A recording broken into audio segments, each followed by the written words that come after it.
Você já reparou que o Brasil muda de paisagem a cada estrada? Muda o sotaque, o tipo de solo, o jeitão de negociar. E nessas diferentes vozes que o campo nos apresenta, a gente percebe que em todo canto tem uma coisa que não muda: o compromisso de quem vive do campo. O agricultor pode estar em Mato Grosso, em Goiás ou no Paraná, plantando algodão, soja ou milho, o que for.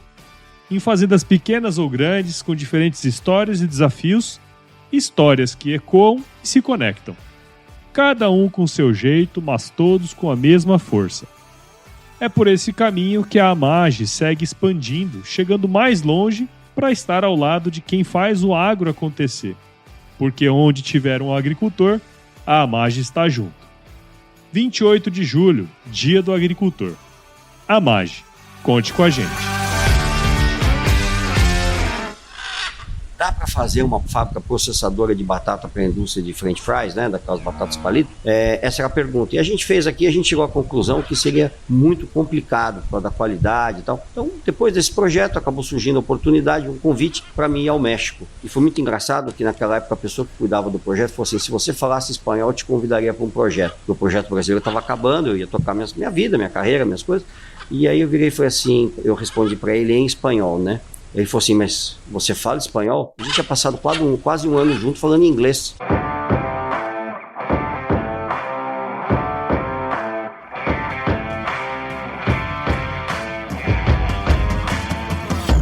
E este episódio chega até você com o apoio do Scadiagro, um sistema de gestão que já transforma a vida de produtores rurais em todo o Brasil há mais de 30 anos. Imagine ter todas as informações financeiras, resultados das safras e obrigações fiscais com um único lançamento e em um único lugar. O Scadiagro permite que você visualize rapidamente diferentes aspectos da sua propriedade, otimizando a gestão econômica da fazenda. Com soluções adequadas a qualquer tamanho de propriedade, a Scadiagro garante um controle eficiente de todas as suas atividades, desde a entrada de pedidos ou notas de compra até a entrega dos contratos de venda, tudo de maneira 100% integrada. O compromisso da Scadiagro é com a eficácia das suas decisões e a sustentabilidade econômica do seu negócio, ajudando você a enfrentar os desafios do campo com confiança. E para se aprofundar ainda mais nesse tema, confira o podcast Gestão Rural, que é produzido em parceria com a Scadiagro, onde você encontrará conteúdos valiosos para aprimorar sua gestão no agro. Para saber mais sobre o Scadiagro e como ele pode ajudar sua propriedade, acesse www.scadiagro.com.br e descubra tudo o que essa parceria pode proporcionar para o seu sucesso no agro. Scadiagro, simplificando a gestão para o produtor rural.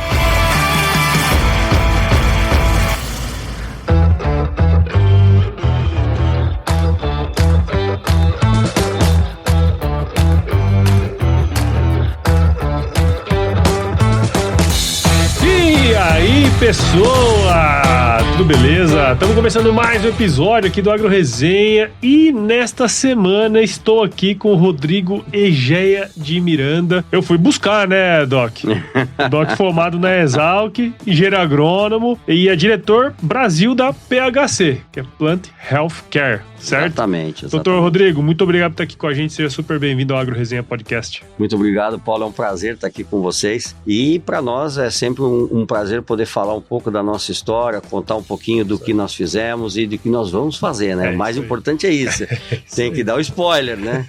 Muito bom. A gente ia gravar na AgriShow, né? Exato. Acabou que não deu certo, você teve alguns contratempos pessoais, e aí a Cláudia, né, mandou uma mensagem, falou assim, o Rodrigo vai estar em Cuiabá. Falei, você vai estar em Cuiabá, vamos aproveitar a oportunidade, né? Porque não é todo dia que você tá aqui, não é todo dia que eu tô lá, né? O mais a gente faz é andar, mas a gente anda por tudo, né? É isso aí, não dá pra estar sempre no mesmo lugar. Na verdade, assim, eu falo que Cuiabá a turma chega e sai, entendeu?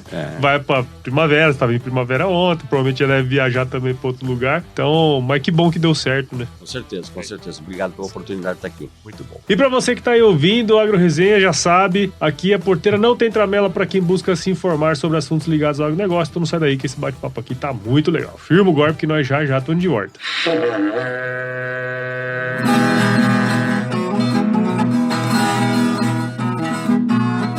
Você já deve ter ouvido a máxima de que é o olho do dono que engorda o boi, certo? Isso é verdade até certo ponto, afinal, só olhar não adianta nada sem uma boa direção. Com base em valores como honestidade, qualidade, inovação nos produtos e excelência no atendimento, a Nutripura, que desde 2002 atua no segmento pecuário, te dá essa direção, oferecendo os melhores produtos e serviços aos pecuaristas, garantindo resultados positivos não só no campo, mas principalmente no bolso. E eu digo isso não é da boca pra fora não, afinal eu trabalhei lá, cara. Eu vi com meus próprios olhos a competência técnica e o cuidado com o negócio do cliente. Siga a Nutripura no Instagram, Facebook, LinkedIn e YouTube. Entre no site www.nutripura.com.br e fique atualizado sobre o que há de mais avançado na pecuária. Nutripura, o produto certo, na hora certa.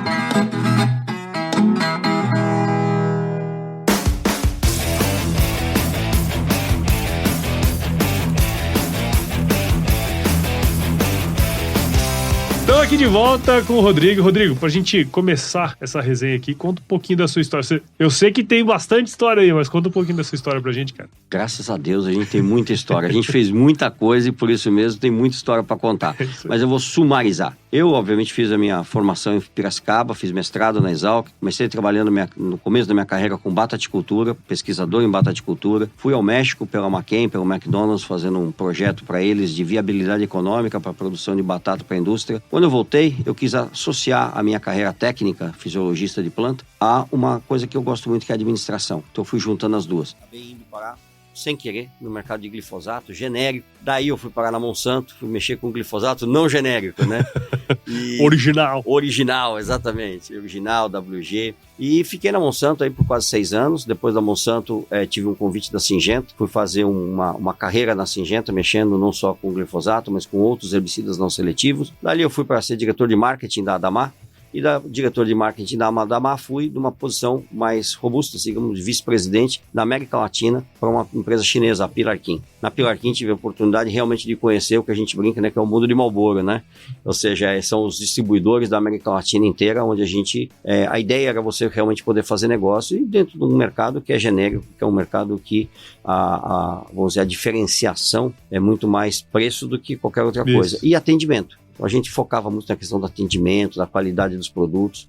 E de lá, já vinha há algum tempo, há muito tempo, na verdade, desde que eu saí da Adamar, eu vinha com o olho de tentar vir para o mercado de biológicos, que eu acreditava muito nessa nova geração de produtos que iam vir para a agricultura, como complemento a todas as tecnologias que já existem. Você tem os químicos, você tem a biotecnologia, e o complemento seria realmente os biológicos, que já existem há várias décadas no Brasil, mas que nunca tinham tido um estímulo grande. Naquele momento eu já via que isso ia crescer. E tive a oportunidade, um convite da PHC no ano 2015, de vir assumir esse projeto da Plant Healthcare, para montar um negócio no Brasil. Montar um negócio de uma empresa que não era conhecida no Brasil, extremamente pequena, sem recursos e com uma tecnologia tão diferente e tão complexa, entre aspas, porque ela é simples, mas assim, para as pessoas entenderem, é complexa.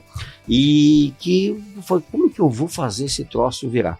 E é muito engraçado porque eu sempre falo que quando o CEO perguntou para mim o que você faria, eu falei para ele que eu faria estratégia narcotráfico. Ele falou, como assim? Como assim? Eu falei assim, cara... Estamos indo pro Brasil, né? Deixa eu te explicar. Foi o que acontece, eu até brinquei com ele, depois eu conto esse jargão, né? Ele não gostou muito quando eu falei. Foi, você tem uma tecnologia que é o PPP. Ele falou assim, que? PPP. Ele falou, o que é PPP? Eu falei, Peter Pan Powder, pozinho do Peter Pan. É milagroso, cara. Você põe na planta, aquilo faz um troço que você não acredita. Se você não vê, às vezes você não acredita, né? Mesmo pesquisadores renomados, eles falam, cara, eu vou fazer a pesquisa porque você está falando, mas eu não acredito nisso, não. Então, o cara precisa realmente ter essa curva de vivência para ele falar assim, não, realmente isso existe. Então eu falei, cara, se é realmente o PPP, que eu não sei, você está dizendo, eu acredito. Por isso que eu quero me associar junto a vocês para fazer esse projeto. Quero estar aqui, né, a bordo. Eu tenho certeza que a gente vai conseguir mostrar para o agricultor. E o dia que você mostrar para o agricultor, você quebra um lema que a gente tem na companhia, né? Rompendo as barreiras da produtividade. O que são as barreiras? São barreiras técnicas? Não. São barreiras mercadológicas, são barreiras muitas vezes culturais, mentais. A pessoa não acredita que aquilo possa ser possível. Mas essas barreiras mentais, elas travam o desenvolvimento. E é isso muitas vezes que a gente enfrentou na nossa trajetória. E ele comprou a ideia, de um crescimento lento, consistente, robusto, mas assim, sempre tijolinho por tijolinho, construindo uma base sólida. E a gente veio nessa trajetória, lançamos em 2018, juntamente com a Coplacana, nosso parceiro no mercado de cana-de-açúcar, um produto que é o nosso primeiro, que é a proteína Harp, que é o H2 Copla, né, no caso da Coplacana, a gente lançou para o mercado de cana. E a gente ficou no mercado de cana restrito, desenvolvendo outras tecnologias, que depois vieram para a cultura da soja. Agora nós temos o Saori, que é um biofungicida, na verdade, o que a gente chama de um fungicida bioquímico, né? E nós temos o nematicida, que é o Teico, que é também um nematicida, que é um nematicida bioquímico também. Tudo nosso é bioquímico. Por quê? A PHC ela tem mais de 30 anos de produção de peptídeos, que é a quarta onda dos biológicos. A gente não passou pela primeira, pela segunda, pela terceira onda, nós já fomos direto à quarta onda. Nós estamos desde a década de 90 produzindo única e exclusivamente peptídeos da quarta onda. Ou seja, o que todas as empresas agora começaram a se mexer e começaram a ir em direção da quarta onda dos biológicos, que são metabólitos específicos, que têm um poder de realmente de uma ação muito forte na planta, é isso que a gente faz há mais de 30 anos. Doc, vamos voltar um pouquinho lá atrás. Vamos voltar lá. Porque você passou por um momento interessante da indústria, né? Porque você trabalhou com genéricos, né? Trabalhou na Monsanto, né? Com toda a parte lá do glifosato e tal. Como que foi essa mudança de mentalidade, vamos dizer assim, da indústria, né? Que você estava envolvido ali, de sair de um produto que ia sair a patente e tal. Eu imagino um alvoroço que não tenha sido naquela época, assim, cara. Como é que foi isso aí? Continua sendo, porque para a indústria, ainda o mercado de biológicos, eu falo isso, eles não gostam muito de escutar, meus amigos da indústria, mas para a indústria ainda é muito mais fácil continuar dentro dos químicos tradicionais, químicos com patente. Então, o que a indústria ela busca? Ela busca realmente ter proteção e produtos que sejam fáceis de produzir, fáceis de comercializar, tragam simplicidade para o negócio deles. E o que acontece é que custa muito caro para você desenvolver uma nova molécula hoje, muito, muito caro. E mais do que isso, quando você olha o pipeline das companhias, já está muito mais vazio. Não tem mais muita coisa para vir. Tem um ou outro produto e tal. E o período de proteção está cada vez mais curto. Você demora muito tempo para registrar e quando você registra, o seu período de proteção não é longo o suficiente para pagar o seu investimento. É caro para produzir, é duro para registrar e depois você tem uma proteção pequena. Começou a não valer a pena. Então, o biológico veio como uma solução para o agricultor, porque esse é um conhecimento que a gente já tem há décadas, né, vamos dizer assim, e está obviamente evoluindo, está sendo aprimorado, mas o principal é que a indústria viu uma possibilidade de ter soluções mais rápidas. Por quê? A natureza está evoluindo muito rápido. As resistências estão acontecendo muito rápido. Então, você precisa de mais agilidade, entendeu? E a legislação, aqui no Brasil, por exemplo, ela é muito, vamos dizer, criteriosa, mas isso traz também o quê? Uma demora muito grande para você trazer um produto ao mercado. Então, tudo isso, assim, não é que você precisa agilizar um registro, não. Você precisa fazer a avaliação correta, você precisa ter responsabilidade, mas isso está de uma maneira muito lenta acontecendo e isso faz com que as empresas comecem a pensar quais são as oportunidades que eu tenho para poder trazer inovações, trazer diferenciação e os biológicos foram um caminho para isso. Eu até conversava com o professor Menten, acho que foi um episódio no início do ano, se eu não estiver enganado, e ele comentou muito, né, sobre essa questão da demora, né, porque assim, imagina, você tem um produto que está 10 anos em processo, bicho, é uma coisa que não faz sentido, né? E aí sempre tem os corneteiros que ficam falando, não, porque é só para colocar mais veneno, essas coisas, né? Quando no fim do dia você está produzindo moléculas mais modernas, menos tóxicas, isso aí, de melhor ação. Então, ou seja, a geração dos produtos que estão vindo são muito melhores do que a gente tinha há 20, 30 anos atrás. Então, ou seja, são mais específicos e tudo, mas assim, não é o que, como você disse, os corneteiros de plantão querem falar. Eles querem falar que estamos facilitando a entrada dos venenos, né? Nada a ver, né? Mas diga lá, você contou, Doc, ali, o início na agricultura, na agronomia e tal, na escola. Mas de onde que veio essa sua vontade de fazer agronomia, assim? Como é que foi esse negócio? Isso é uma história interessante, cara, porque quando eu nasci, meu avô era agricultor. Na verdade, ele tinha criação de gado, mas ele tinha café.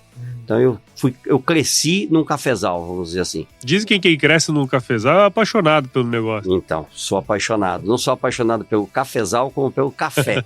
Eu recentemente comprei o café da Agro Verdade, Resenha. comprou o café da Agro O Resenha. Obatã amarelo, Isso ainda aí. não provei, porque eu não deixei ninguém pôr a mão nele. Como eu estava viajando intensamente, eu volto para São Paulo agora, hoje à Fazer tarde, bonitinho. e aí agora eu vou pôr na minha máquina lá, falar assim, agora todo mundo pode provar meu café. Eu até deixei ele escondido, porque vai que alguém quer tomar meu café. Trabalho para comprar o Obatã amarelo, mas eu gosto de provar diversos cafés, eu tenho um gosto específico por café, que é café sem acidez e torra média. Então, quando tem um café com pontuação mais alta desse jeito, eu falei, não, quero provar. Vamos pegar.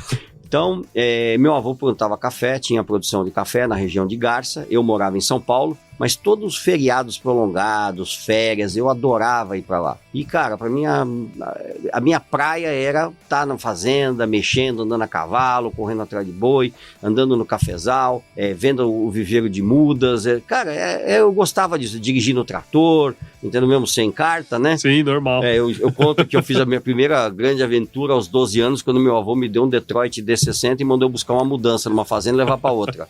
Minha mãe quase matou ele. Fartou, quase. Imagina, um moleque de 12 anos com um caminhãozinho toco D60. Juízo 100%. Né? Ele tinha 0, né? E eu, 12 anos, né?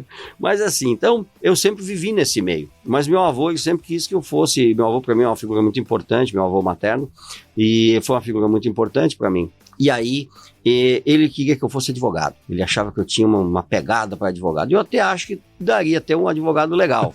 Mas eu falava assim, mas eu gosto muito e tal. E aí eu comecei a pensar, já próximo da inscrição da FUVEST, né? O que eu vou fazer? Comecei a pensar. Eu gostava muito de oceanografia. Gosto de oceanos até hoje. Toda vez que eu posso, eu mergulho.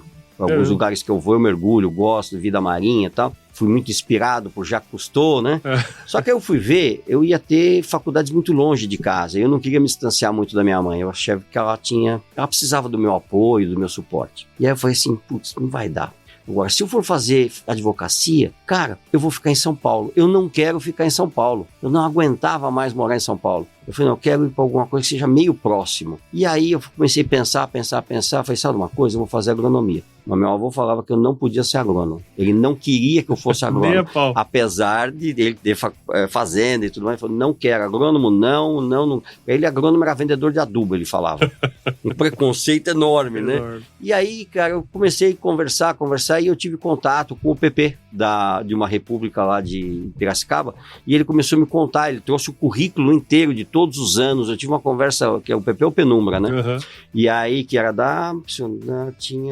esqueci o nome da república que ele morava. E ele me fez um final de semana lá, e me fez, cara, um apanhado do que era o curso, o que eu ia estudar. E eu vi que o curso era tão eclético, que dentro do curso eu poderia me especializar em muitas áreas. Até em direito, se você quiser. Até em direito, exatamente.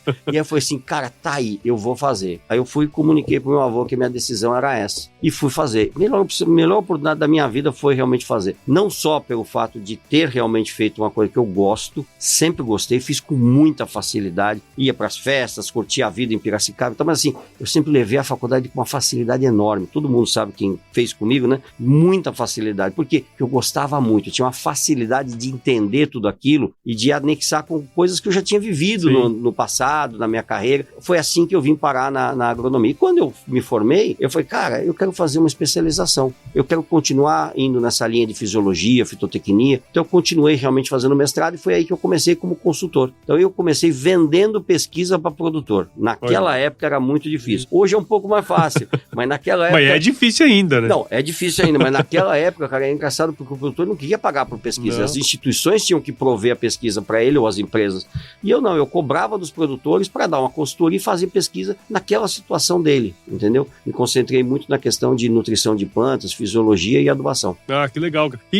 Pô, esse é um modelo de negócio completamente, né, complicado, né, cara? Porque assim, você desenvolver pesquisa para produtores na fazenda dele, quer dizer, você tem um nível de customização gigantesco, né, cara? Então você tinha que ter uns 15, Rodrigo, para fazer para um monte de produtor, né, cara? Eu andava mais ou menos uns 1.300, 1.500 quilômetros por semana. Pois é, cara, é muito por semana. E de Uno Mille. Eu falo pro povo de hoje ninguém tem noção, carro, né, ar-condicionado, automático, entendeu? Falei, moçada, eu fazia isso de Uno Mille, sem ar-condicionado, 2 portas, nem ar quente o carro tinha.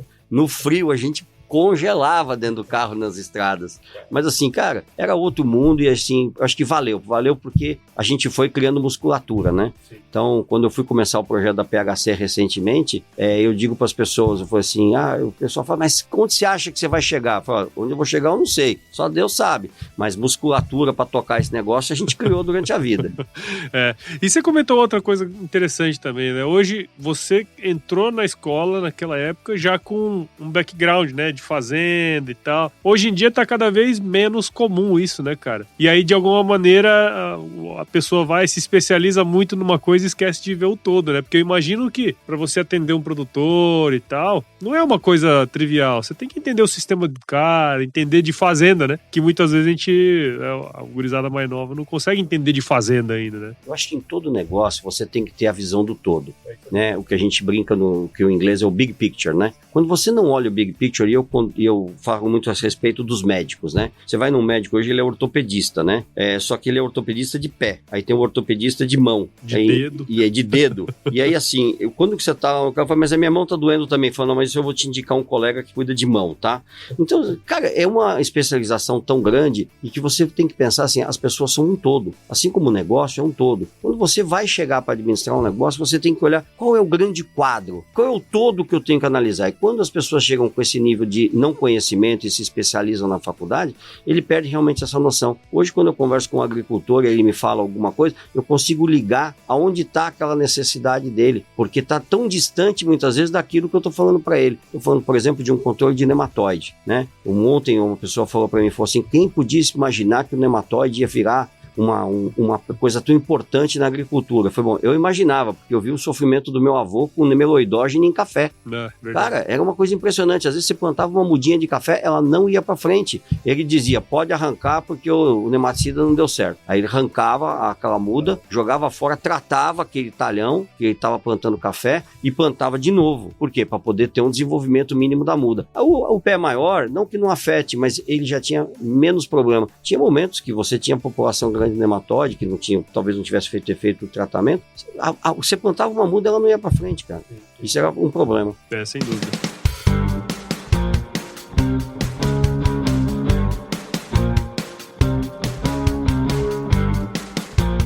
E Doc, passando um pouquinho da sua carreira, você comentou ali atrás que trabalhava com batata, né? O autêntico batateiro, né? Batateiro, literalmente. Mas você teve umas experiências muito interessantes, né? No exterior, você teve lá no México, igual você falou que começou um projeto lá e tal. Conta um pouquinho dessas particularidades, sabe? Esses aprendizados que você teve, assim, na América Latina, né? Porque a gente fala muito de Brasil, Argentina e tal, mas a gente sabe que tem mais lugares aí com histórias interessantes também, né, cara? A minha primeira experiência foi, eu fiz um projeto com a McCain, com o McDonald's aqui no Brasil. Já tinha o Samurai que fazia o projeto para a McCain McDonald's. Quando o Samurai foi para o Chile, eu continuei o projeto aqui no Brasil, que era para você ver se existia a possibilidade de colocar uma fábrica da McCain. Hoje a McCain tem uma fábrica no Brasil, mas naquela época ela queria saber se ela punha aqui ou punha na Argentina. Ela acabou pondo em Balcarce, na Argentina, e depois, mais recentemente, ela trouxe para o Brasil essa fábrica. Dá para fazer uma fábrica processadora de batata para a indústria de French fries, né, daquelas batatas palito? Essa era a pergunta. E a gente fez aqui, a gente chegou à conclusão que seria muito complicado por causa da qualidade e tal. Então, depois desse projeto, acabou surgindo a oportunidade, um convite para mim ir ao México. E foi muito engraçado que naquela época a pessoa que cuidava do projeto falou assim, se você falasse espanhol, eu te convidaria para um projeto. Porque o projeto brasileiro estava acabando, eu ia tocar minha vida, minha carreira, minhas coisas. E aí eu virei e falei assim, eu respondi para ele em espanhol, né? Ele falou assim, mas você fala espanhol? A gente tinha passado quase um ano junto falando inglês. E os dois falavam espanhol. Ele era americano, de origem hispânica, e eu era brasileiro, e meu avô me ensinou espanhol junto com o português. Então, para mim, espanhol é uma língua nativa. Eu falo espanhol fluentemente. Então, eu respondi para ele, nós começamos a falar, ele começou a rir, ele falou, cara, eu não acredito. Eu falei, então, pois é. E aí a gente foi junto para lá. E ele falou assim, cara, vamos lá, tá, é um ano de projeto, você quer conhecer a região? Eu falei, não quero conhecer. Pelo seguinte, eu vou querer talvez levar a minha futura esposa, que hoje é minha esposa, para conhecer, porque eu vou ter que sair rapidamente daqui. Me deram 60 dias para sair do Brasil e assumir o projeto lá. Então eu falei, não, vambora, cara, vambora. É uma experiência de vida, eu quero pegar essa experiência, vambora. Eu sempre fiz isso. Eu nunca deixei passar um cavalo arriado na frente.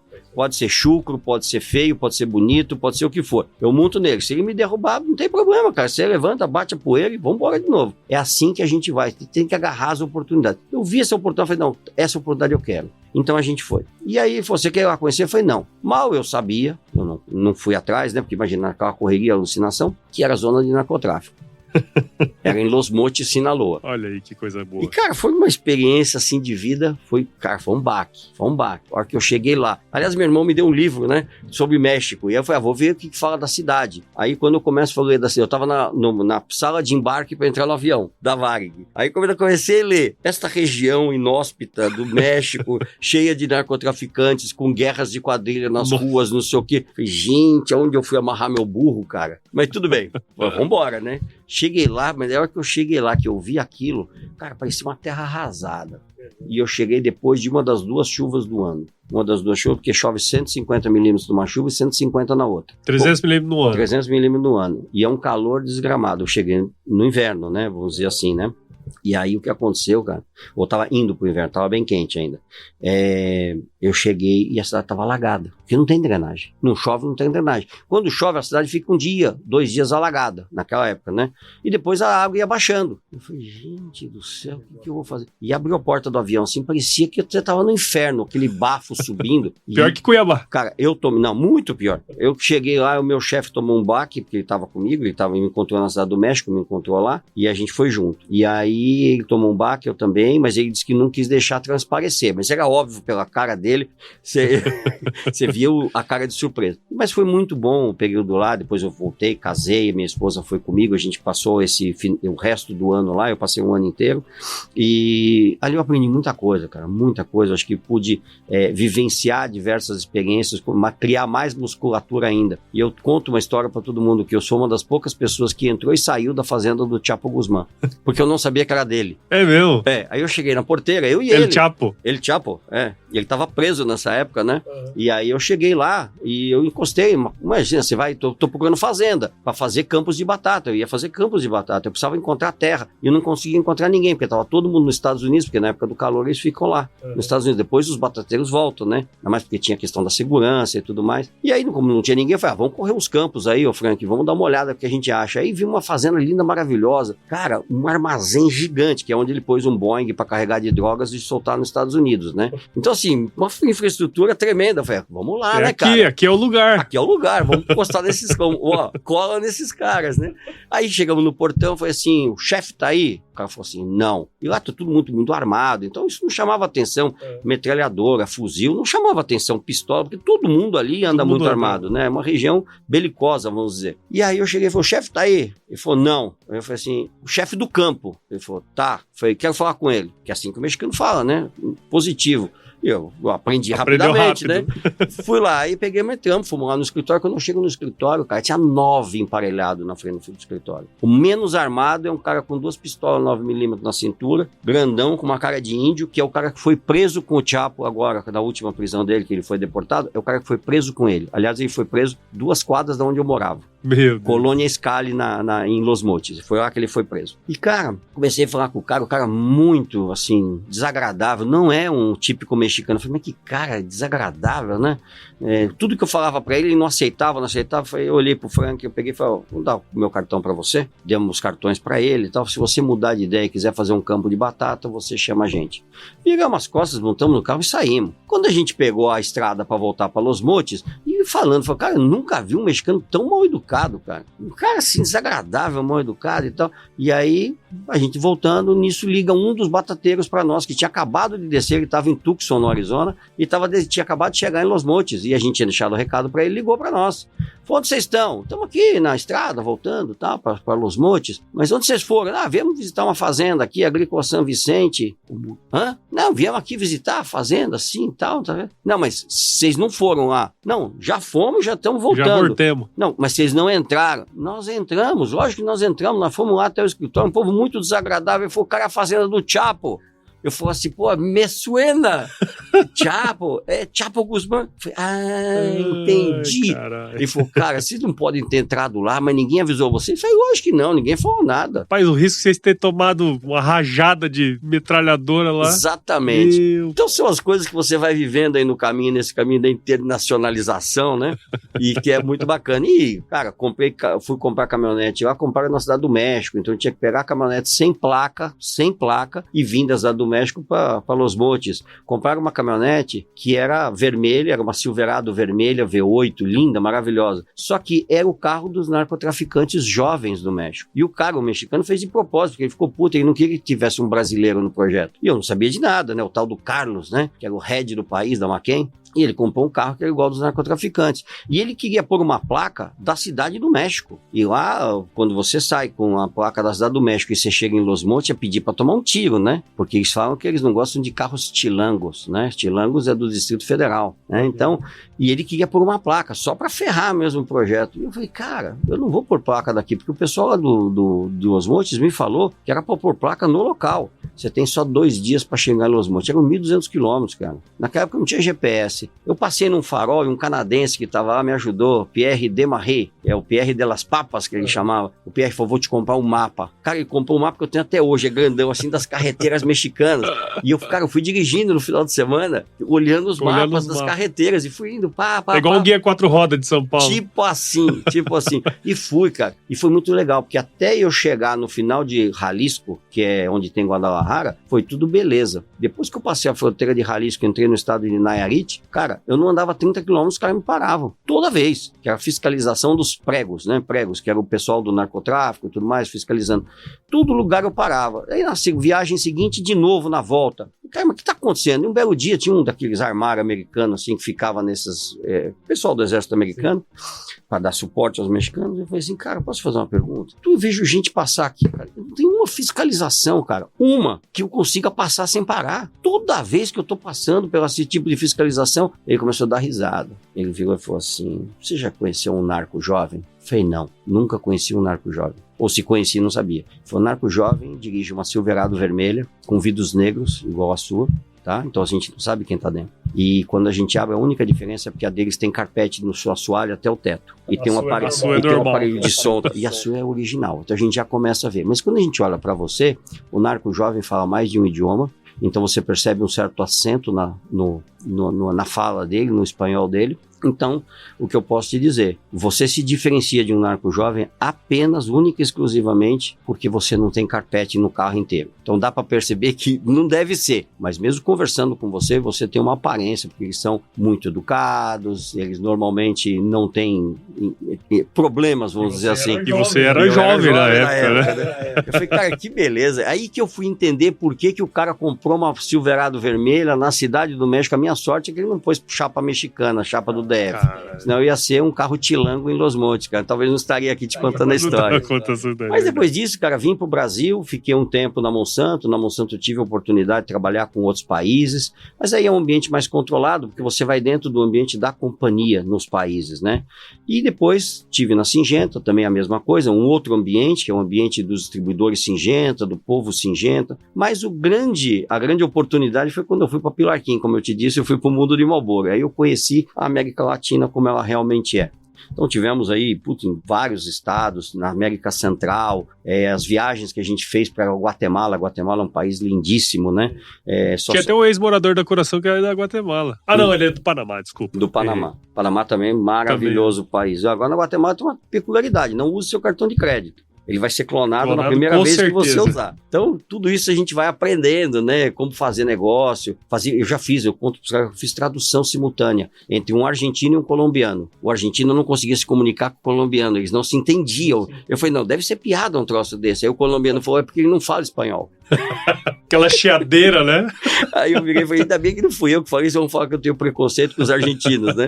Mas, cara, é muito engraçado, assim, e conhecer realmente a América Latina foi uma jornada interessante, desde a época, obviamente, aí de estar no México no ano 97, 98, até depois, quando eu estive aí na Pilar Kim, de 13 até 2015, foram 2 anos e meio junto com a Pilar Kim, e eu posso te dizer que foi realmente uma experiência muito bacana, culturas diversas, e aí você percebe algumas características, não só de produtores, mas também de distribuição, como é que é a dinâmica dos mercados, é muito bacana, muito bacana. Bom, e toda essa experiência te credenciou a vir para a PHC, né? Você comentou ali no início, né, um pouco do trabalho que vocês fazem e tal, né? Quer dizer, tudo isso que você vivenciou, hoje você tem o couro grosso e musculatura. E musculatura para tocar um negócio como esse, né, cara? Conta um pouquinho essa entrada no Brasil, acho que esse é um tema interessante, né? Porque às vezes pode ter alguém que tá ouvindo a gente aqui agora, que vai entrar no Brasil, ou tá naquela mesma coisa que você tava 10 anos atrás, né? Como que tem sido, né, na verdade, esse trabalho que vocês têm feito, né? Depois você conta um pouquinho até mais especificamente do que vocês fazem aí. O Brasil, eu sempre falo que o Brasil é um gigante, mas ele é um monstro. Ele é muito hostil para quem realmente quer vir e despreparado. E durante essa caminhada, muitas vezes eu fui desafiado pela liderança da PHC a respeito exatamente por que a gente não crescia mais e tal. E foi, coincidência ou não, os exemplos que eles davam um pouco depois davam errados. Então, por exemplo, eles citavam uma empresa, a empresa veio, ficou 2 anos aqui, não recebeu nada do que ela vendeu e foi embora, tá? Então, essa é uma empresa europeia. Então, o que eu sempre disse para eles foi assim, eu não vou construir nada para vocês que seja um castelo, uma torre de Babel, tá? Nós vamos construir alguma coisa que seja muito fundamentada. Ela pode ser pequena, tá? Mas essa é a minha característica. Eu nunca dei passos na minha vida que não fossem sólidos. Por quê? Porque você pode arriscar, mas você tem que ter noção do risco que você está correndo. Então, o risco, o que pior eu posso enfrentar? E foi isso que a gente fez desde o começo da PHC, e a dica que eu dou para todo mundo é, primeiro, entenda o que você tem em mãos. Eu entendi, eu tinha uma tecnologia realmente muito diferenciada. Uma tecnologia que quando eu conseguisse fazer o Brasil entender essa tecnologia, seria uma tecnologia que seria adotada e ia transformar a agricultura, a forma de você fazer negócio, tá? Com a agricultura. Então, eu entendi que eu tinha um troço, é um diamante, entendeu? Que eu precisava lapidar esse diamante, né? Mas é um diamante valiosíssimo, tá? E eu considero a tecnologia da PHC realmente um diamante, hoje muito mais lapidado do que ele era no começo. Eu entendi que nós tínhamos problemas imensos, porque a companhia não entendia nada de como o mercado brasileiro funcionava. Então você tinha que ensinar do zero, ensinar os básicos. Originalmente é da onde? Americana. Americana, né? Americana. Hoje é uma indiana que comprou, né? Mas era americana. Então eles não entendiam nada como o mercado funcionava. E eles tinham... É difícil explicar o Brasil, né? Rapaz. É muito difícil explicar o Brasil para quem não é brasileiro. Às vezes você tem que respirar 10 vezes e você não... Eu conto isso pro meu pessoal que está chegando agora, conversando com o pessoal de fora. Tenham paciência. Eles têm uma curva de aprendizado.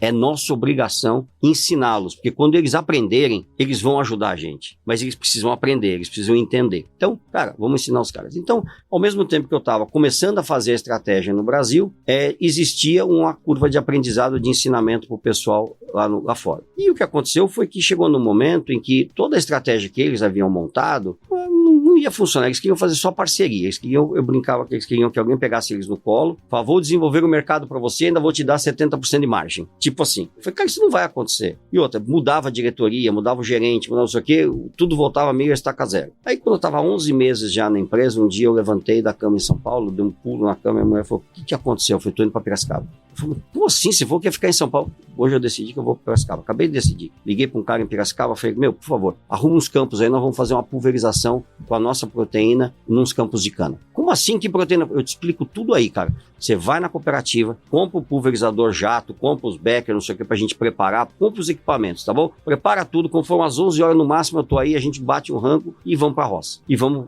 pulverizar a tarde inteira. Arruma os campos e a gente vai pulverizar. Ele arrumou, cheguei lá, fiz a pulverização. 45 dias depois, fui lá, tirei foto, mandei para os Estados Unidos, falei, e aí? Como assim? Eu estou conversando com a empresa X, com a empresa Y, eles dizem que o produto não dá esse resultado, que o produto é instável. Eu falei, mentira, cara. Mentira. Não é, os caras não estão nem testando direito. É isso que o produto faz, cara. Mas quem pulverizou isso? Foi eu. Eu tenho um vídeo famoso nosso, eu pulverizando ali e tal, nas primeiras áreas com o postal. Falei, como assim você? Eu falei, cara, não tem mais ninguém aqui. Nossa, mas você foi pulverizar? Lógico. Eu queria te mostrar, porque vocês não saem do lugar, vocês não se mexem. E aí que nós começamos. Foi uma negociação de 35 segundos, né?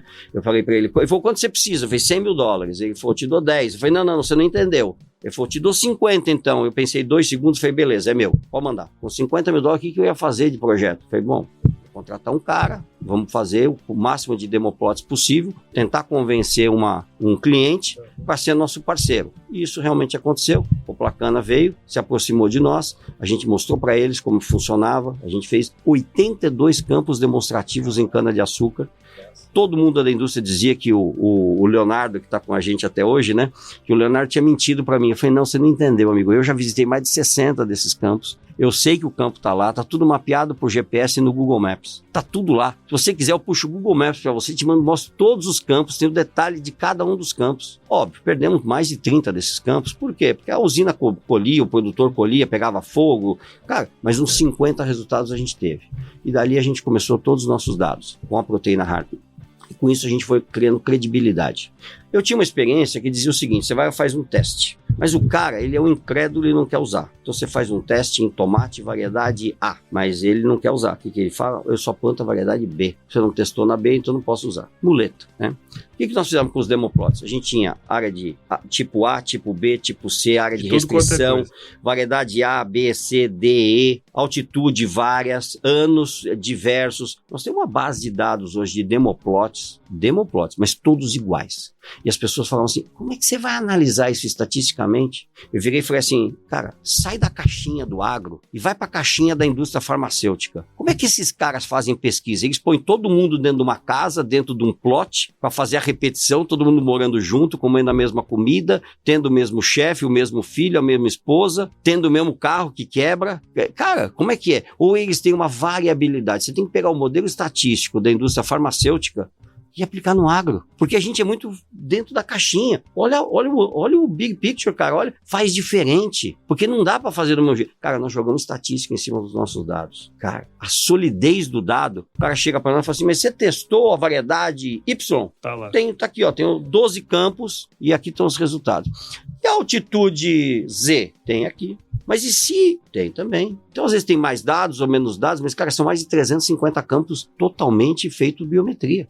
E a gente compara os resultados. Então, hoje nós sabemos como é que a tecnologia funciona. Aliás, quando nós começamos, vieram os protocolos dos Estados Unidos, que não funcionavam aqui. Aí eu usei meu conhecimento de fisiologia de planta, fui estudar o produto. Como é que esse produto funciona? Cara, se ele funciona assim, no Brasil ele tem que ser feito assim. Aí os caras falam, não, você mudou o protocolo. Eu falei, fica tranquilo, amigão, eu sei o que eu estou fazendo. Chacupai. Você não me contratou? Deixa que eu faço. Cara, foi muito bacana um dia numa conferência com todo o pessoal da PHC Mundial, onde o Zumin, que é o pai da tecnologia, que descobriu lá em Cornell, durante o pós-doc dele, foi ele que descobriu a tecnologia da proteína Harpy. Era uma coisa que as pessoas estavam tentando descobrir e ninguém conseguia. E ele descobriu e aí a Cornell e ele patentearam, né, essa tecnologia que depois a PHC comprou e trouxe ele junto, né? Mas ele virou e falou assim, Rodrigo, eu queria agradecer a vocês do Brasil por me fazer entender melhor a tecnologia que eu criei. Cara, aquilo, você fala assim, porra, tô recompensado, cara, porque é difícil, cara, é difícil porque você vai, todo mundo fala pra você tá indo pelo lugar errado, você não pode fazer isso, não vai dar certo, não sei o quê, e você fala, cara, eu tenho certeza do que eu tô fazendo, eu tenho que acreditar naquilo, vambora. E a gente foi, cara.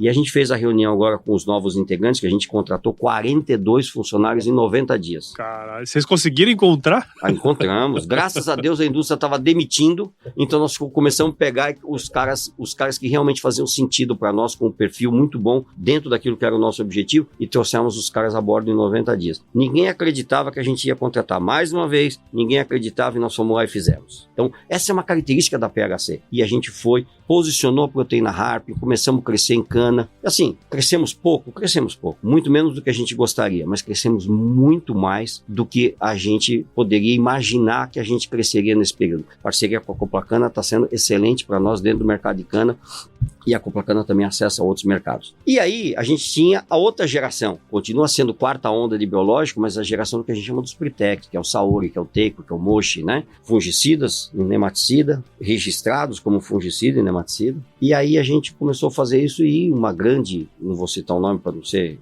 antiético, né? Uma sumidade do mercado mundial de biológicos, sumidade, ela chegou para nós um dia e falou assim: vocês nunca vão registrar essa tecnologia, ela não é registrável, e vocês nunca vão conseguir vender. Um belo dia eu cheguei para ela e falei assim: quero te dizer, nós registramos e já estamos vendendo. Entendeu? Então, cara, esses desafios são legais porque, pelo menos para mim, né, eu não me abato, né, eu não fico, como se diz, perco o estímulo por uma pessoa me desafiar, é muito pelo contrário, eu ganho mais energia ainda se eu sei que aquilo é possível. Mas é você ler o mercado, é você entender o que você tem na mão, é você tentar desenhar um caminho e ver quais são os problemas que você pode ter nesse caminho e já se preparar para eles. Planejamento, né? Nós tivemos na nossa reunião de Louveira agora uma pessoa que eu já tinha contratado lá na Monsanto, que é o Clever Kober, né, do Rally Paris-Dakar. Sim. Né?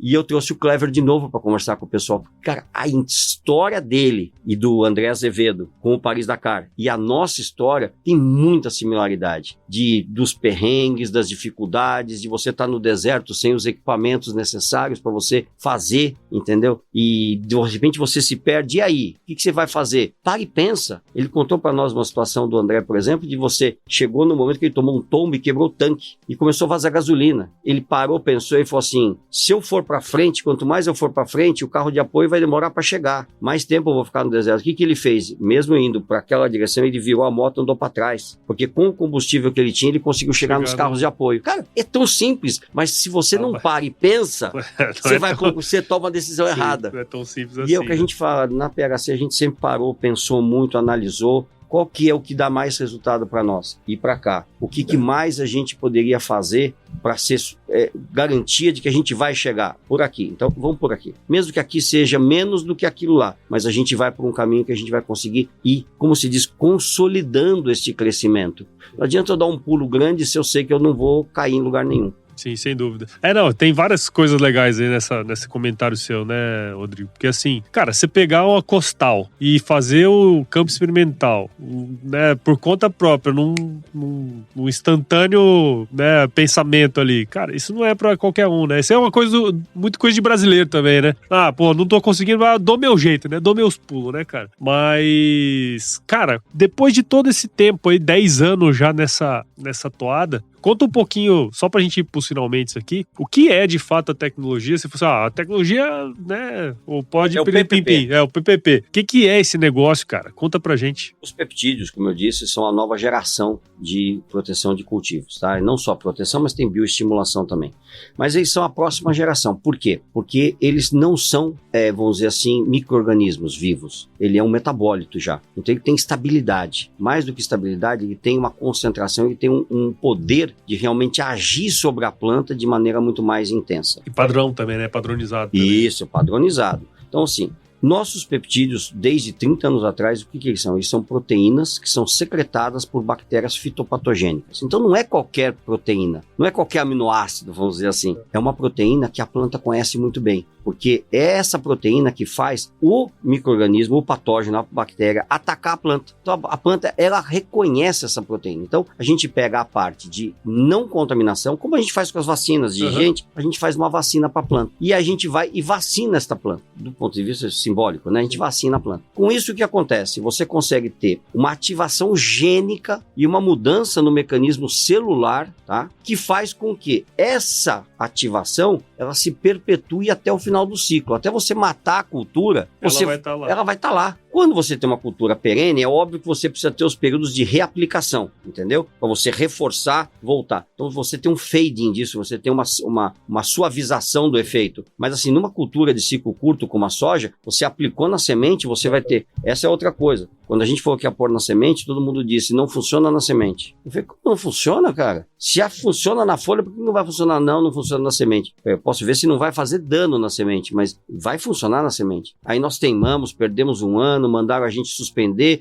e aí depois um dia não deu certo, o que eles iam fazer? Deixaram a gente fazer. Testamos na semente, cara, as duas tecnologias, Teiko e Saori, estão registradas na semente, tá? E a gente já tem ensaios mostrando que no milho funciona super bem, no algodão é maravilhoso. Eu vi uma área de teste de algodão ontem, porque nós estamos vamos registrar para algodão.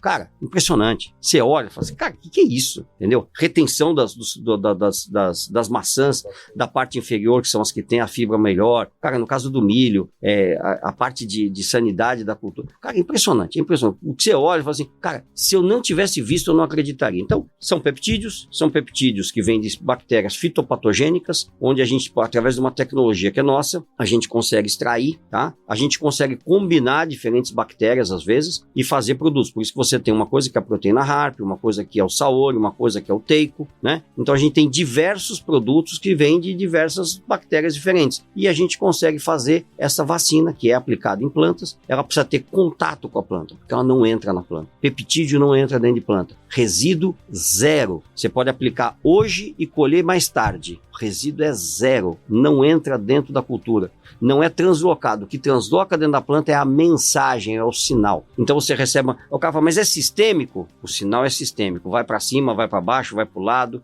A gente fez vários testes de aplicar de um lado só da planta do café, entendeu? E aí a planta inteira estava dando o efeito. Então, até isso é mais fácil. Por exemplo, você está pulverizando um café, se é só o nosso produto, você passa numa linha, pula a outra, vem naquela. E você aplicou de um lado da planta, em 24 horas, 48 horas no máximo, a planta inteira já está elicitada. É o que a gente chama de efeito Prime, né? O que os nossos produtos fazem é o efeito Prime, que é muito alardeado por algumas companhias que inclusive testam para ver se os produtos deles têm realmente o efeito Prime. Muito poucos produtos têm o efeito Prime, mas esse efeito Prime, para nós, é o nosso carro-chefe. Então assim, eu talvez não tivesse naquele momento que eu comecei uma visão tão grande de qual a abrangência da tecnologia que eu tinha em mãos, mas eu já tinha uma sensação de que eu estava realmente com um diamante a ser lapidado na mão. E essa oportunidade realmente de poder lapidar esse diamante, com muito cuidado, porque às vezes você lapida da forma errada. Naquela ânsia de eu sei, eu vou, você acaba fazendo a lapidação errada. E a gente conseguiu lapidar aos poucos, e estamos lapidando essas tecnologias. E a PHC tem 3 peptídeos no Brasil. Nossa biblioteca nos Estados Unidos tem 700 peptídeos. Nossa. Tem coisa pra caramba ainda pra desenvolver. Eu brinco com o pessoal, isso não é a ponta do iceberg, isso é muito menos do que a ponta do iceberg. Porque, cara, tem muita coisa. Porque a gente nunca desenvolveu isso? Não tinha dinheiro, cara. Não tinha dinheiro, tinha recurso. A gente vinha sempre ali naquela luta para sobreviver e tudo mais. E com a vinda da PI, o que a PI veio buscar? Exatamente isso, porque a PI é uma empresa de mercado de 8 bilhões de dólares indiana. O que ela quer? Ela quer um acesso ao mercado global. O que ela foi buscar na PHC? As tecnologias que a PHC pode trazer. Ou seja, tem carne para você desenvolver. Entendeu? Tem muita coisa a ser desenvolvida. Então, nós estamos entrando hoje no Brasil para colocar H-Plant, Saori, Teico, no caso do café, também o Mochi, né? E a gente tem todas as tecnologias que vão vir, tá? Então, vamos começar a desenvolver? Vamos, mas a gente já tem um portfólio de soluções, no caso da soja, por exemplo, se você colocar Saori Teico na semente, colocar H-Plant, cara, você tem condições de chegar a 11, 12 sacos a mais de produtividade. E com tranquilidade, porque é um produto que é fácil, você põe lá, cara, são 18 gramas por hectare do Saori, 18 do Teico, e depois mais 35 gramas do H-Plant. Simples, fácil, entendeu? Tempo de prateleira de 3 a 5 anos. Não é uma coisa que precisa de refrigeração. É muita simplicidade e muito resultado. Então dá muito prazer pra gente saber que a gente conseguiu trazer isso. É difícil quando você vê que você tem uma coisa de valor, mas que você não consegue mostrar isso para as pessoas. Nós estamos aos poucos conseguindo trazer isso. E os pesquisadores, cada vez mais que se juntam a nós e vêm com a gente, eles falam assim, eu não imaginava isso e tal. Você vê a cara de surpresa das pessoas quando elas começam a se juntar, né? Então, e mais que isso, cara, uma empresa pequena, sempre trabalhando com humildade, com simplicidade, que é a minha cara, né?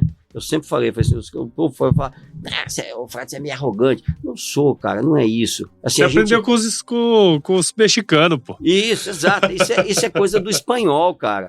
Eu tenho herança espanhol. O espanhol é meio...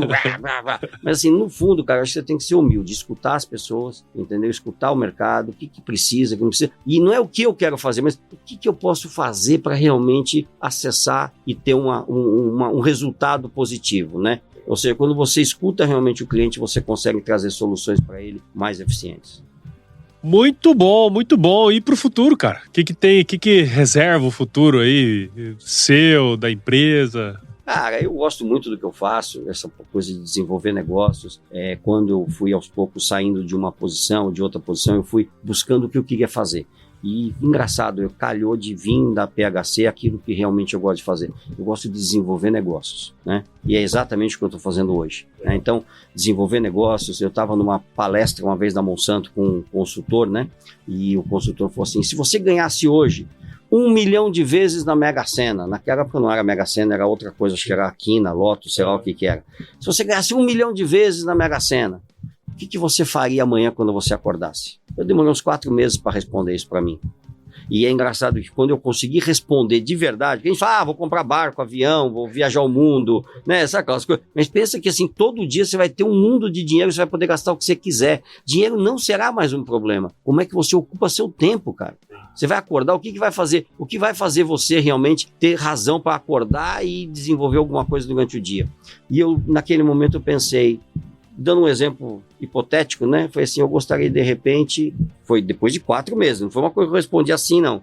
Eu acho que eu gostaria um dia que eu não precisasse ganhar dinheiro, eu gostaria de pegar de repente, sei lá, uma cidade de rendeiras no interior do Ceará, né? Que está com dificuldade para pôr sua renda ou está sendo explorada por intermediários e não sei o quê. Eu vou lá, ajudo eles a estruturar o negócio, né? Pôr uma marca nesse negócio, ver uma questão de qualidade do negócio e mais do que isso, melhorias, pegar uma parte do benefício, jogar na cidade para que você possa fazer uma boa infraestrutura, fazer um ensino básico para as crianças e que as crianças tenham orgulho daquele trabalho das mães e possam querer fazer aquele trabalho também. E mais do que isso, colocar uma marca nesse trabalho e colocar essa marca para rodar o mundo inteiro. Então você vai agregar valor àquela produção que hoje é desvalorizada e até vamos dizer, sacrificada, porque os intermediários é que ficam com isso. Então, o que é isso? É desenvolvimento de negócio.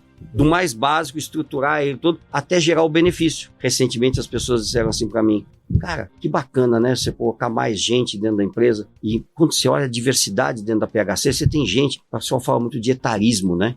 Cara, não tem etarismo na PHC, a gente tem gente com 65, com 68 anos, temos gente com 20 e poucos anos, temos gente, mulher, temos diferentes crenças, diferentes cores. Cara, nós não temos, a gente não busca isso, a gente busca talento e os talentos estão vindo com essa diversidade. Você contrata cérebro, né? A gente contrata capacidade. Cérebro, entendeu? E para PHC, cara, eu acho que é o que eu falei, são 700 tecnologias que estavam paradas só da PHC. A PI não está olhando só isso, a PI está olhando outras tecnologias de outras empresas que ela pode fazer parceria ou pode também fazer uma aquisição dessa tecnologia. Eu próprio já tive contato com 2 tecnologias, posso te dizer, tecnologias muito boas, não registradas no Brasil ainda, que podem vir e ser realmente muito importante no nosso portfólio. Mas assim, nós temos todos os nossos peptídeos que não são só para fungos e nem para nematóides, temos peptídeos aí para insetos, para outras coisas. Tem uma coisa muito legal na prateleira que não deu para desenvolver exatamente porque não tinha recurso. E agora a gente vai desenvolver. Então, o futuro é brilhante, com toda certeza, tanto para PHC quanto eu acredito que para mim também. Modestamente falando para você, por quê? Porque eu gosto muito de trabalhar. Eu lá desde pequenininho eu gostava de ir para fazenda, trabalhar. Então assim, para mim o trabalho é uma coisa que me dá muito prazer. Meus filhos sabem disso. Então ontem eu estava mostrando para uma pessoa hoje cedo, meu filho, faz acho que 2 ou 3 semanas que eu praticamente não vejo eles. Eu tô viajando e não volto. Então eu volto, comer uma pizza com eles, no dia seguinte já saí de novo. No sábado nós fizemos um bate-volta para Barreiras. Nossa. Saí de casa às 4 horas da manhã, cheguei às 11 horas da noite. Entendeu? Aí domingo chuvoso, não deu pra andar de bike e tal. Aí ontem ele pegou, falou assim, mãe, hoje eu vou deitar aqui. Aí ele deitou no meu lugar na cama lá, pegou meu travesseiro e tudo.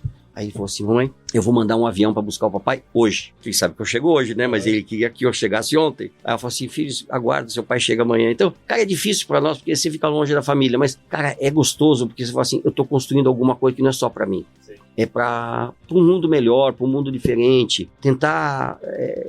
eu não estou competindo contra o químico, nem contra a biotecnologia. Nós estamos somando todas essas tecnologias, cara, e trazer uma agricultura, porque a gente sabe que o Brasil tem um papel muito importante em alimentar o mundo, né? E a gente sabe que aonde tem, como diz Roberto Rodrigues, né? Aonde tem comida não tem guerra. É isso aí, é isso aí. Até o tema do livro dele, o agro é paz, né? Muito bom. Doc, daria pra gente ficar mais um dia aqui, cara, conversando, trocando ideia. Se deixar eu falar, cara, eu falo o dia inteiro, cara. Eu sei, cara, é legal a gente puxar na memória toda essa experiência, né? Porque assim, se a gente não estivesse conversando aqui, provavelmente você ia falar pra alguém, se alguém, né, que agora tá registrado, né, cara? Então isso é uma coisa muito legal do podcast e tenho certeza que quem ouviu aqui se admirou com todas as suas histórias e, obviamente, com a sua missão de vida também, que eu tô entendendo que é muito maior do que tudo isso. Você fez essa pergunta, eu tava pensando, cara, se eu tivesse um caminhão de dinheiro agora, o que eu faria? É uma pergunta interessante o negócio, né, cara? Eu falo, eu acho que eu compraria um estúdio móvel e saia gravando podcast no Brasil inteiro, né, cara? Isso é uma coisa maravilhosa, né? Que é aquilo que a gente fala. Quando a gente faz o que a gente gosta, não é trabalho, né? Não é trabalho. Não, você acaba se cansando. Então, mas assim, cara, é alguma coisa, é o seu propósito, isso né? Aí. E eu tenho esse propósito. Às vezes as pessoas falavam, cara, nas posições que eu tive, que eu mais estive ocupado, assoberbado e tal. Cara, eu nunca deixei de responder ninguém, cara. Eu podia responder assim, cara, não posso falar com você. Que dia a gente pode conversar?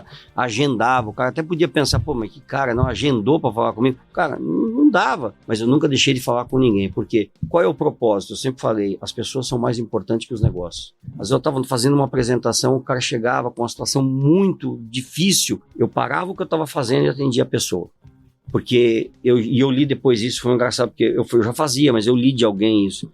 Você não sabe, de repente, esse cara pode estar na beira de um suicídio. Sim. Você talvez não tenha uma segunda chance de ajudar essa pessoa. Então, cara, se vier uma pessoa te pedindo ajuda, cara, tenta entender qual é a situação dele, tenta ajudá-lo naquele momento. E assim, nós temos uma missão de construir um mundo melhor. Eu não quero construir um mundo melhor para minha família só. É óbvio, a gente gosta de viver bem, gosta de conforto e tal. Mas, cara, você tem que construir um mundo melhor à sua volta, né? Para os seus vizinhos, para as pessoas que você tem influência. Se você puder, na sua área de influência, fazer um mundo melhor, todos fizerem isso, nós, com certeza, todos nós viveremos um mundo melhor. Com certeza, com certeza. E positivo para todos. Bom, obrigado, viu, Doc, por você ter tirado esse tempo aí. Eu sei que você tá na correria das viagens e tal, tava em evento, conseguiu vir para cá e tal. Então, agradeço demais. Parabéns pelo seu trabalho. E, cara, como que a gente pode acompanhar o seu trabalho, o trabalho da PHC? Cara, a PHC tem todas as redes sociais. Ela tá no LinkedIn, ela tá no Instagram, tá no Facebook, nós temos nosso website. Então, depois a gente pode colocar aqui no podcast os caracteres, né? Acho que é mais fácil até para ficar registrado, escrito do que eu falar. Mas é só procurar, de repente, Plant Healthcare, tá? Que você vai achar. Ou PHC Brasil, Plant Healthcare. Às vezes acha o nosso LinkedIn ou alguma coisa do exterior, que é o Inc, né? Mas o do Brasil é a PHC Brasil ou Plant Healthcare Brasil. Se você for. E a gente tem também um Linktree. Esse Linktree leva a todas as nossas redes sociais, ao nosso website. E mais do que isso, leva alguns vídeos, algumas informações interessantes. E o seu vídeo fazendo, pulverizando lá? Esse eu não sei se tem, Essa raridade, hein, meu? Cara, nós fizemos eu sei que você vai me matar, porque eu tô estourando o tempo aqui seu, mas nós fizemos um vídeo da história, né? Porque nós vamos comemorar 10 anos da PHC agora em outubro desse ano. Esse ano já. 10 anos da minha entrada na empresa e começar o negócio no Brasil. E não dessa pulverização, que essa pulverização foi no dia 1º de setembro de 2016. Tá. Com 11 meses depois. Sei. Mas, cara, é uma coisa interessante. Quando a gente fez o vídeo, juro pra você, cara, eu chorava de ver o vídeo. De ver, e a gente pôs uma música por trás, né? Nós estamos agora tentando adquirir o direito autoral dela para poder publicar esse vídeo. Sim. Mas não estamos conseguindo, realmente, porque a artista está um pouquinho difícil de ser, vamos dizer, alcançada. Pedir até ajuda para umas pessoas do meio, mas vamos ver. A gente, se Deus quiser, vai conseguir e vai poder publicar esse vídeo, que eu acho que é muito bacana. E contando um pouco da história com as imagens. E a gente vendo tudo que a gente passou. Cara, é realmente uma coisa que fala assim, cara, valeu a pena. Valeu a pena. Muito bom, muito bom. Doc, agora vamos só para uma última pernada aqui no nosso podcast, que é o nosso glorioso quiz. Vamos lá. O quiz vou até molhar o bico aqui, ó. Molha o bico aí. Quiz. Mas brincadeiras à parte, não tem nenhuma pegadinha. Fazer umas perguntas, você responde a primeira coisa que vier à cabeça, beleza? Rodrigo Egea de Miranda, qual que é a sua música antiga predileta? A minha música antiga predileta já foram várias. Mas a atual, eu posso dizer pra você, Tocando em Frente. Tocando em Frente, muito bom. E qual foi o lugar mais legal que você já visitou? Visitou vários lugares já, né, cara? Cara, eu visitei muitos lugares legais, mas eu acho que onde eu pude entender a grandeza do ser humano, Muralha da China. Muralha da China. Nossa, é diferente, né? Tanto que no meu LinkedIn, se você ver a imagem que tá lá, é a imagem da Muralha da China do dia que eu fui visitar. Aí você entende o tamanho e a pobreza do ser humano. Ao mesmo tempo, né? Onde a pobreza do ser humano leva o o crescimento, ao desenvolvimento, à construção. Legal, muito bom. E na cozinha, Doc, qual que é a sua especialidade? Rapaz do céu, tenho muitas especialidades. O espanhol aí. Morei muito tempo sozinho, tá? Então eu fui sempre muito fazedor do meu próprio rango. Mas tem um rango que eu fazia desde pequenininho, tá? Arroz misturado com ovo. Eu quebrava o ovo dentro do arroz assim, ó, mexia. Enquanto o povo... É comida russa isso aí. É russa? É, roscovo. Roscovo, isso aí. Cara, e quando não tinha tempo, o povo comia miojo, né? Cara, eu não fazia comia miojo não, cara. Eu pegava um arrozão, quebrava 2 ovos dentro, mexia assim, fazia aquela gordura, ia lavar a panela depois, entendeu? Mas deixava de molho, mais tarde eu vinha lavar. Mas o roscovo era uma coisa que eu fazia. Mas eu gosto de fazer muitos pratos, eu gosto de cozinhar. Eu tenho tido pouquíssimo tempo de cozinhar, mas eu gosto muito. E é engraçado, porque tem uma piada que tem na minha casa em São Paulo. E os pintores, que são pintores que trabalham pra gente já faz tempo, um dia eles falaram assim, nossa, Cristina é minha esposa, que delícia, né? Esse seu arroz com feijão, não sei o quê. Eu falei, moçada, foi eu que ensinei ela a fazer. Mentira, não fui eu não. E eles acreditaram. E aí agora virou até piada com ela, porque ela fica brava. Imagina que foi ele que me ensinou. Ela pega ar, opa. Pega ar. Bom demais. E, Rodrigo, tem algum livro que você leu, que de alguma maneira impactou você e que você pode compartilhar com a gente? 1984. Eu nunca imaginei que a gente fosse ter um mundo como 1984 descrevia. Cada dia mais nós estamos mais próximos disso. Nós estamos sendo controlados e estamos sendo felizes por estarmos sendo controlados. Isso é uma coisa impressionante. Na mesma época eu li Revolução dos Bichos, né? Que também falava um pouco da aristocracia, da ascensão da pobreza para a aristocracia e o que a pobreza, quando era aristocrata, virava aristocrata, o que ela fazia com a pobreza. E eu acho que isso é uma coisa que me chama muita atenção. Eu não consigo conceber alguém que realmente chega numa posição como essa e faz o que faz com o povo. É complicado. Para mim isso é inaceitável. E, cara, uma mais filosófica agora pra gente finalizar mesmo. Se você se encontrasse com o seu eu de 17 anos hoje, qual seria o melhor conselho que você se daria? Toca o pau, você tá no caminho certo. É, isso aí. Muito bom, muito bom. E pra você que ouviu ou está vendo esse episódio até agora, tenho certeza que você viu valor nessa conversa minha com o Rodrigo aqui. Então, considere compartilhar esse episódio com alguém que vai se beneficiar desse conteúdo. O AgroResenha cresce na medida em que você participa com a gente desse processo. Então, siga o AgroResenha em todos os agregadores de podcast. Só buscar lá no Apple Podcast, Spotify, Deezer, qualquer um desses. Nós estamos lá. Acompanhe também os outros podcasts da casa. Nós temos outros podcasts aqui na casa. Nós temos o primeiro podcast de storytelling do agronegócio brasileiro, que é o Baseado em Fatos Rurais. É o primeiro podcast de storytelling. Temos também o Brasil que Produz, que é uma série itinerante aqui do AgroResenha, além dos podcasts da Lígia Pedrini, o Agro em Pauta, e o AgroTech do Lucas Ordonha também, que fazem parte aqui da nossa rede. Siga a gente também nas nossas redes sociais, só buscar por @AgroResenha no Instagram, Facebook, LinkedIn e no X. Entre no nosso grupo do WhatsApp, nosso canal do Telegram, o link está no nosso site, o www.agroresenha.com.br, e escreva para contato@agroresenha.com.br se você quiser mandar sugestão de entrevistados, mandar um oi aí pra gente, a gente adora receber ois. Inclusive, veio através do e-mail que a Cláudia mandou lá. Então, ó, funciona, viu? Legal. Tá certo? Rodrigo, muito obrigado de novo. Parabéns pelo seu trabalho. Eu sempre finalizo meus episódios com uma frase de muita sabedoria, cara, que é o seguinte: se chover não precisa molhar a horta, não, tá bom? Com certeza, com certeza. Obrigado, muito obrigado pela oportunidade. É sempre um prazer estar aqui, poder falar um pouquinho da trajetória. De repente pode inspirar alguém, né? Com certeza vai. Eu tenho certeza. Beleza. Valeu. Valeu.